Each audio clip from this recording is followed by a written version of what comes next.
What up? What up? It's your boy Greg here with another installment of the Beer Flow podcast. How's everyone doing? It's been a rough couple weeks here at the Beer Flow. As far as sports go, Sharks, what are you going to do? You lost to a better team. Dubs, dear God. That was rough. That was rough. All right, so enough of that. I don't want to get bummed out or bum you guys out.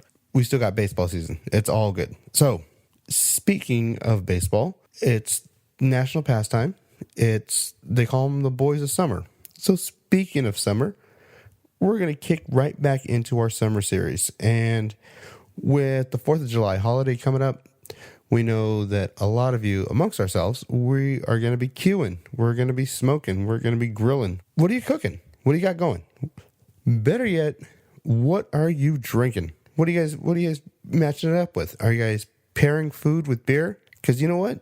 That's what this episode's about. Food pairing with beer. Now, what we want you guys to know is that, once again, I know that we've said it before, but here at the Beer Flow, we're helpers. We want to help you guys. And if anything, we want to help you guys have just a kick-ass barbecue, holiday, 4th of July, grilling session, smoking, whatever you're going to do. We want to make sure that we're here to help you match up a great beer with whatever you got going on your plate. So here we are. So what I also want you guys to understand and realize is that a lot of the same principles as far as like food pairing goes with beer, a lot of those same rules apply in the wine world. Let's just start it off and go nice and easy. Think of whatever you're cooking or whatever you're going to eat, and you want to match it up to something good to drink. So if you got something going that's light as far as texture, taste, salads, chickens, things like that, we're going to help you here. So let's start it off. I did say it, salads. Okay, what do you match up with a salad? I mean, let's be honest. These are not complete, in stone, steadfast rules that you have to abide by. You do whatever you want. But I'm just going to throw you some suggestive tips that will totally set off your cue and your party off. So let's go with the salads. And with salads, you want to match up the color of your beer, the strength, the texture, all that, light to dark, with what you're cooking, what you're eating. So if you have something light on your plate, chicken that's not too crazy flavored, not too many crazy spices, seafood that's light, you're going to want to pair it up with something light. What we suggest is probably something, maybe seasonal beers for the summer are perfect for that type of plate. So you want to go with like your summer seasonals because those are going to be lighter in taste, lighter in color, lighter in texture. So, something like a Summerfest, Sam Adams Summer, some of the easy stuff that's pretty self-explanatory. So, if you want to go a little bit in depth, something like a cloudy, like an Allagash white, if you can find it, if you can get it, that stuff's great. That'll go with any of your lighter stuff. A lot of vegans and vegetarians that I know, pescatarians, that's going to be right up their alley. And as much as it pains me to say, yes, a sour will go with that type of stuff. Just kind of keep that in mind. Now, we're going to stick with chicken for a second. So you're cooking chicken. And if you're like my crew, it's not going to be just your salt and pepper, olive oil chicken. You may go to the old mercado or the carniceria if that's a little too flavorful for you. What I'm saying is you go to your ethnic, i.e. Mexican markets, you're going to get that marinated in Mexican spice, or sometimes, don't tell anybody, but a lot of those chickens are marinated in Sunny D. So you get that nice citric kind of spicy flavor to it. And something that's really good to pair that up with is going to be something like a Hefeweizen. Those are great. Those are really, really good. Yes, sours go with those as well. But there's enough spice in there that like a Hef will kind of cut through that spice without killing the flavor of the chicken. Or like I said, or seafood, things like that. Lighter in taste, lighter in beer. Those are going to be really, really, really good pairings. Now, let's get into the meat of it. No pun intended. You're going to go big old USA is A-OK. You're going to do burgers and dogs. Lighter beers, those are great. Really, really good accompaniments to that type of food. Now, if you start getting darker foods like that, you start it all depends on what you put on it. You put on a thick barbecue sauce, this and that, like a good salsa, something. You're going to want to have a beer that's going to hold up to that. It's going to keep the integrity of those spice and those flavors going. You go to my favorite style. You go to an IPA. Now, what you got to keep in mind is the IPAs, well, for the most part, most IPAs are going to really, really hold up, and they're going to be probably the most versatile of all the beer styles. I mean, you can pretty much put an IPA up to just about any kind of food you're going to get on your grill, on your plate. Think of something like nothing too heavy, like ribs or, a pulled pork, something like that, anything like that. Those are going to be great. Ambers are good too. If you can find an amber or you have a particular amber that you go to, those are going to be really helpful as far as like keeping a good balance of beer and food.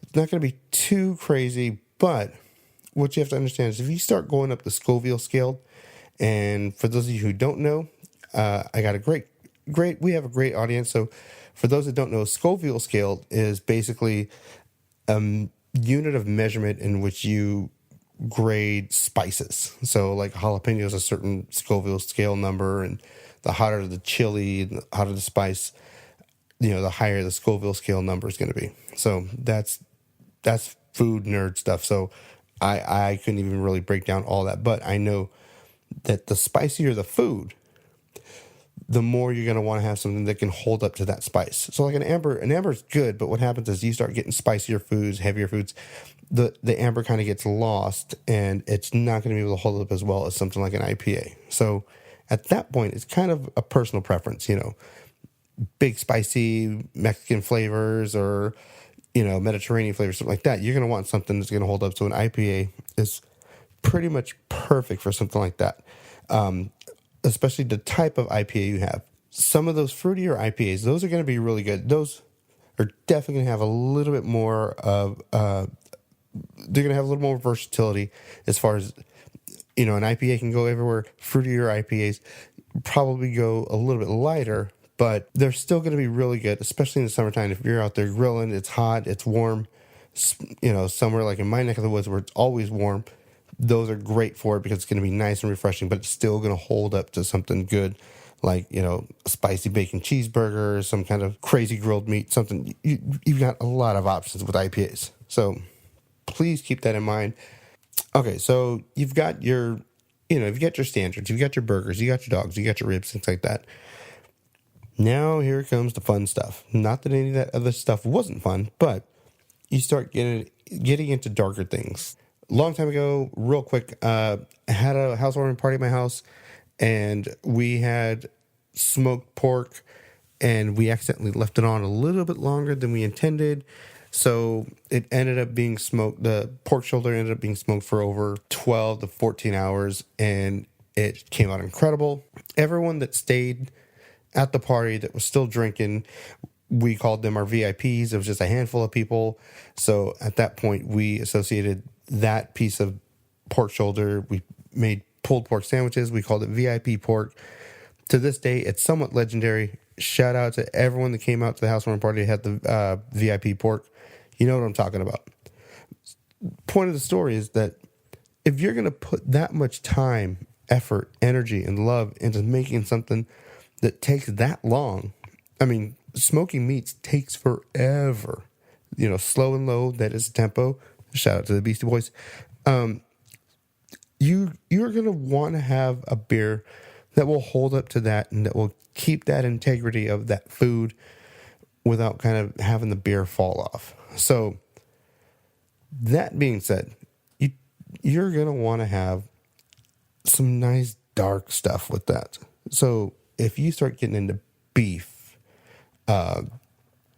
you do a tri-tip, you do, brisket, whatever, big, dark, or even like if you do big, thick, dark, molassesy barbecue sauces on your meat cooked for hours and hours and hours, you're going to want something good. So what we've suggested is you're going to want to go with like a brown ale, a porter, a stout. those things are going to hold up. They're definitely going to hold up to something that's been cooked for something that long, that's got that deep and rich of a taste and a flavor. And you don't want to lose any of that with your beverage. So keep that in mind. I mean, you want to have an equal balance of everything. And the one thing that I've always learned from people I know that went to culinary school is the more size of your tongue that you incorporate in a single flavor, the tastier it's going to be. So that's going to hold true for beer. You get something like a blackened fish, blackened chicken, things like that. You're going to want something to hold up. So the best way for me to put that is whatever you're eating, the lighter it is, the lighter you want to match up the beer with however light or dark that piece of meat or that protein or whatever it is you're eating, you want to match it up. Light for light, dark for dark. That's it. It's genuinely, it's not that hard. I'm hopefully I don't sound like I'm talking down to anybody, but it's really good stuff. And like I said, an IPA is definitely going to be the most versatile. You're going to have the best results for something like that. Now, what kind of beers are you going to match up with it as far as, yes, light for light, dark for dark and all that. But I do have a few suggestions. And like I said, here at the Beer Flow, we're helpers. When I think of like light or white beers, I've already mentioned Allagash. Allagash White, that's a great one. It was another great white. Lost Coast Brewery, great white. Nice fruity, nice floral taste. So you're doing something, you're doing the light seafood, maybe a halibut, things like that. Your veggies, that's going to be great with that. Hefts and okay. Stay on track here. Okay, so like with Hefts, shout out to my homegirl Lisa. She's actually in Germany right now. What I would suggest is, a lot of times we think of Hefts, we think, Widmer, things like that. Those are great. No problem with that. But I'm imploring you, not challenging you, I'm imploring you, try some German Hefts. Hopefully you have a retail outlet that has a really good import section. I believe Whole Foods still carries some good stuff. Your Bevmos, your Trader Joe's, things like that. Look, see what they got. I definitely suggest a German Hef, some kind of European Hef. Those are really, really good. Really good. Definitely want to bring those back to the forefront because those are really, really good stuff. And because they're light, great with any light food you're going to have outdoors. As far as like, don't forget pale ales. Pale ales are great. Your standard Sierra, any kind of pale ale you can find, Deschutes, whatever. Those are going to be pretty good on the lighter scale of things. IPAs, I suggest go local. Find somewhere around you that's got a great IPA and just stay local. With the 4th of July holiday coming up, it's all about America. And not to get on a little soapbox about the good old US of A, but I mean, America was built on entrepreneurship and support local businesses. That's how we get going. That's how we stay on the forefront of our own economic system, is supporting local businesses. And yes, you can go big. You can go with somebody who's got, big distribution, whatever. But if you've got a local place that you love, support them. Buy their stuff. Find a great local IPA. Okay, so off my soapbox. Okay, ambers. Ambers are a little tougher to find. I'm sure you can find something if you've got if you got a local brewery, local place you get stuff from. If you have access to it, the Rogue American Amber, that's great. It's real versatile. It's strong enough to, carry just about any type of food. But like I said, if the darker the food, the heavier, you may lose a little bit of that balance, but that's a great one. Dale's Pale Ale, that's a great one. Yes, it is lighter, but just for mere can purposes, it's a red, white, and blue can. 4th of July, God bless America, go for it, do it. All that being said, like I said, it's all a matter of personal preference. We're just here to help, just here to throw out a few suggestions. Take them or leave them. We're helpers. We just want to help. All right, so all of that being said, I'm going to prove to you, well, not prove to you in such a harsh stance, but I mean, I'm going to show you that I got the love. I'm going to support some local stuff. All right, party people. Now we're back for our 15 for 12 portion of the show. For those of you who don't know, 15 for 12 is the 15 minutes that you average about drinking a 12-ounce bottle of beer. So for today's installment, I've got two.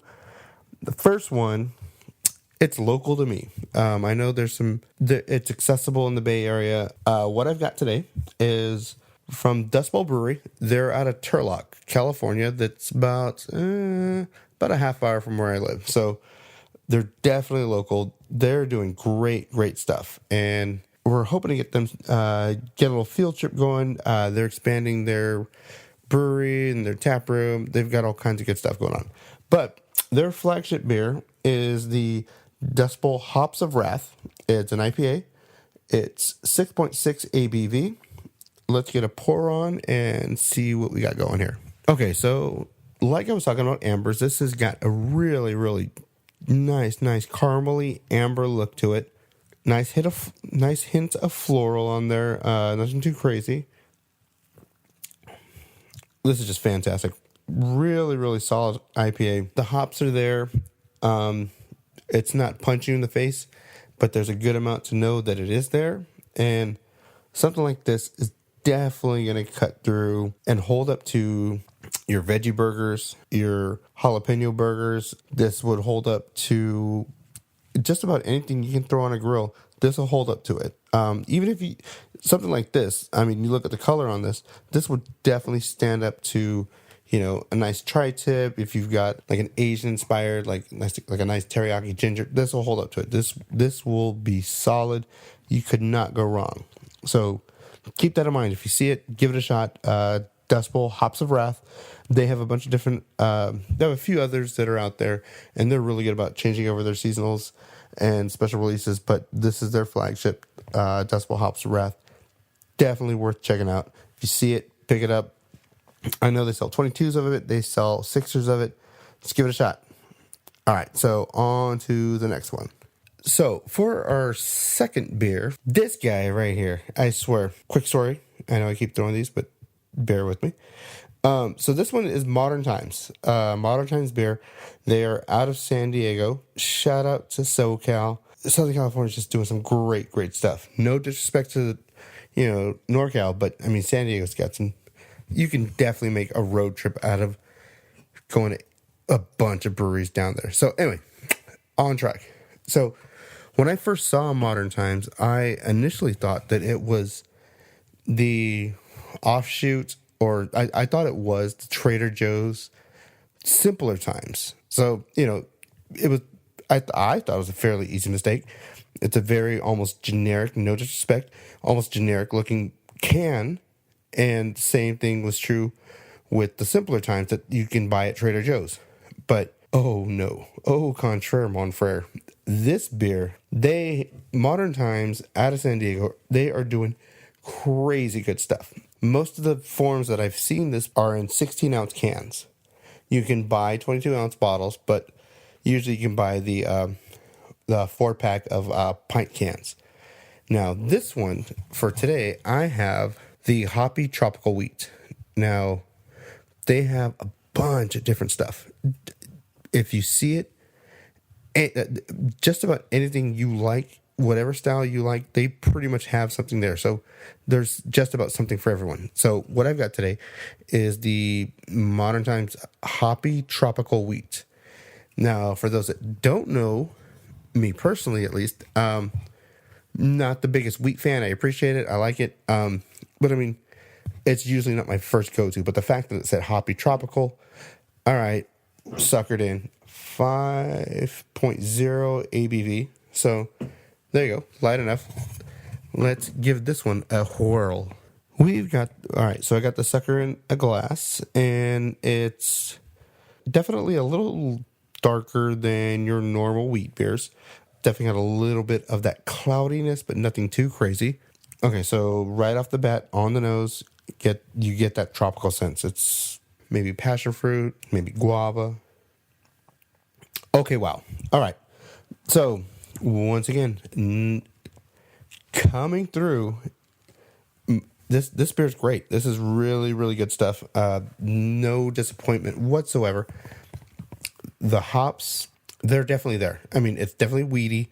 It's got that nice kind of clean taste that you get from like a wheat or a hef, but the hops really kind of kick it into overdrive. And what's great too is that on the finish, it's got it's kind of like 3 beers going on at the same time. You've got like an IPA, so you got that, nice hoppy flavor, but you've got like a tropical flavor that definitely come from the hops, and who God knows whatever else they put in there. But it also drinks like a pale ale and a hef. So this thing, if you can find this should be your go-to barbecue beer for 4th of July. If you can find the Modern Times Hoppy Tropical Wheat, God bless you. This thing kicks ass. I'm not going to front. This thing is great. This would be my go-to 4th of July.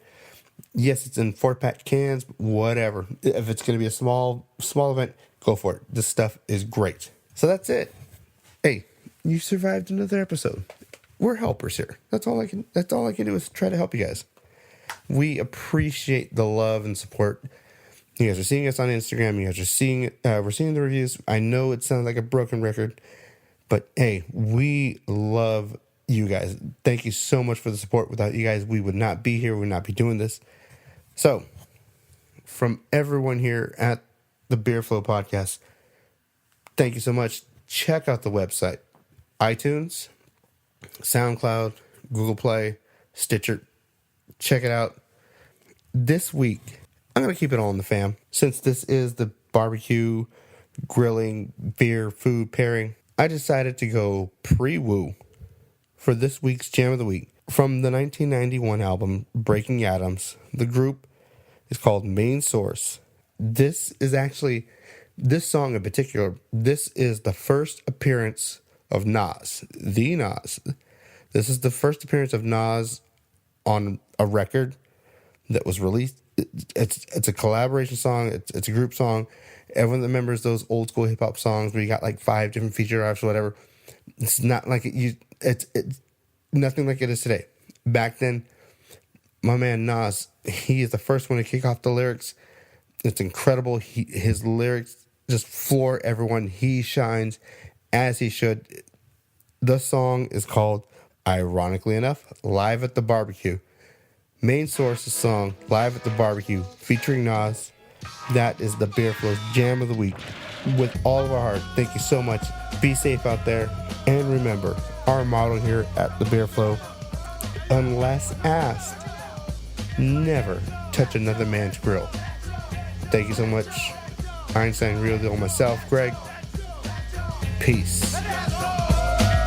Disciple, my raps are trifle. I shoot slugs from my brain just like a rifle. Stampede the stage, I leave the microphone split. Play Mr. Tuffy while I'm on some pretty tone shit. Verbal assassin, my architect pleases. When I was 12, I went to hell for snuffing Jesus. Nasty Nas is a rebel to America. Police murderer, I'm causing hysteria. My troops roll up with a strange force. I was trapped in a cage and lit out by the main source. Swimming in women like a lifeguard. Put on a bulletproof nigga, I strike hard. Kidnap the president's wife without a plan. And hanging niggas like the Ku Klux Klan. I melt mics till the sound waves over. Before stepping to me, I'd rather step to Jehovah. Slamming MCs on cement. Cause verbally, I'm iller than an AIDS patient. I move swift and uplift your mind. Shoot the gift when I rip and rhyme. Rapping sniper, speaking real words. My thoughts react like Steven Spielberg's. Poetry attacks, paragraphs punch hard. My brain is insane, I'm out to lunch guard. Science is dropped, my raps are toxic. My voice box locks and excels like a rocket.